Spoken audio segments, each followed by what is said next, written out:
new reaction from President Trump on the Omarosa recordings. The president literally just tweeting part one of what it seems to be a two-part tweet. We're waiting for part two. But here's part one. Wacky Omarosa, who got fired 3 times on The Apprentice, now got fired for the last time. She never made it, never will. She begged me for a job. Tears in her eyes. I said, okay. People in the White House hated her. She was vicious, but not smart. I would rarely see her, but heard, ... Part two to be continued any minute. Now, I'm sure New York Congressman Peter King sits on the House Intelligence Committee. First, let me just ask you, who in their right mind goes into the Situation Room at the White House, knowing cell phones are not allowed, and secretly records a conversation? It's actually absolutely beyond me. I know anytime I go to the Trump White House, forget the Situation Room. You just walk into the cabinet room or for a meeting at all, you have to turn in your cell phone beforehand. It's just something, it's automatic that you do. To bring it into the Situation Room, to have a conversation with the chief of staff or to use any kind of recording when you're talking with the president, it's just, to me, really unheard of. There's been a lot of bad things you hear have gone on at different White Houses by different employees, but I don't know of anyone who used a recording device in the Situation Room. And I tell you, dealing with Omarosa, I don't know her that well, but I remember seeing her during the campaign. She was the most dedicated, enthusiastic, pro-Trump person you could want to meet. I remember before the Hofstra debate with Hillary Clinton, she was organizing things. She was getting all the speakers lined up. She was getting all the talking points out, and she was taking over meetings. Then I would see her at the White House.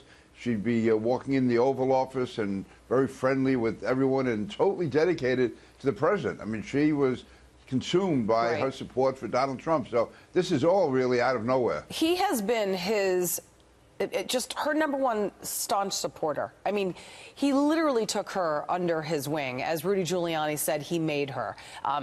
All the insiders behind the scenes thought that her hiring was a complete joke, and the president took her in. We know that she didn't break the law by secretly recording her getting fired, and this morning on the Today Show, she shared the fact that the president seemed surprised that John Kelly went ahead and took those measures into his own hands. But what does it say about the secrecy in the White House, and what and how does somebody go into a Situation Room where cell phones are not allowed and get away with it? There obviously seems to be something gone wrong here. Yeah, they have to tighten up that security. As I said, when you go to the White House just for a regular meeting, in the cabinet room, they're standing outside. There's a special location where everyone has to put their cell phone, and that's a non-classified open meeting. To go into the Situation Room, I would think they should have some kind of detection or something. I guess you can't be frisking every cabinet official walking into the Situation Room. You have some, level of trust, but there has to be some way that they can find a way to detect that, detect this, because again, Omarosa was sort of harmless, but you could have somebody who really knows what they're doing and has evil intentions. Is discussed. So I mean, if Omarosa, former Apprentice, cast member, can actually sneak a cell phone into the Situation Room, that's alarming. Now, let me just get back to Omarosa, accusing the president of being a racist, because one has to wonder if she really thought the president, if she thought Donald Trump, her hero, her mentor, was really a racist, then why did she campaign for him? And why would she ultimately take a job and work for a racist? Yeah, it's not just campaign for him. I mean, she was even behind closed doors saying how great the president, how great the candidate Trump was, what a wonderful man he was. And again, the few times I saw her at the White House, she was like, she revered the president. And it's one thing if you want to work for someone and you're putting up with something because you have to make a dollar. No, she was exuberant in her support for the president.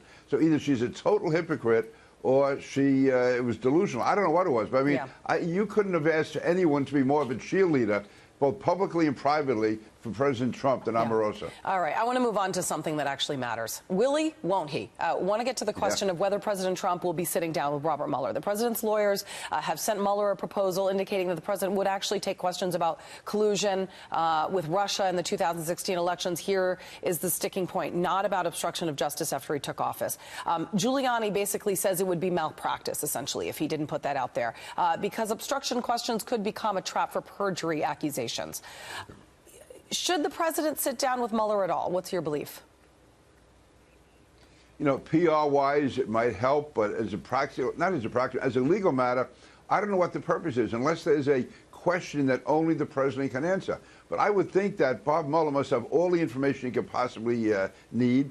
I don't know whether there's any conflict in fact or conflict in testimony going to be. So I don't know what the president would add to it. Again, I think if Mueller has specific areas that he feels only the president can answer on factual issues, then they should maybe put that up and let Giuliani and the others know what the focus is going to be.